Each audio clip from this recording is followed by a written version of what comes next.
Ndo futanki. Mafuta apita kuti awo. Mafuta? Ndasunga wale awali. Mwasunga kuti. Zikubuzira hapo. Anthu ndiononga zinthu kwambiri.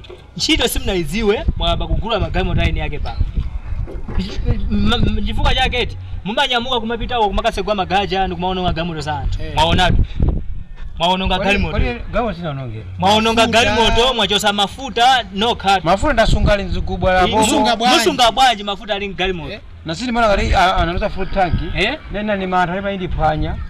Ndizibungule mu ndizira basibo bwino bwino. Ne pa uje nipanga pa gaja panga pano ayi zimenezo ayi. Pano ndi ukuchosa ntchito zipita.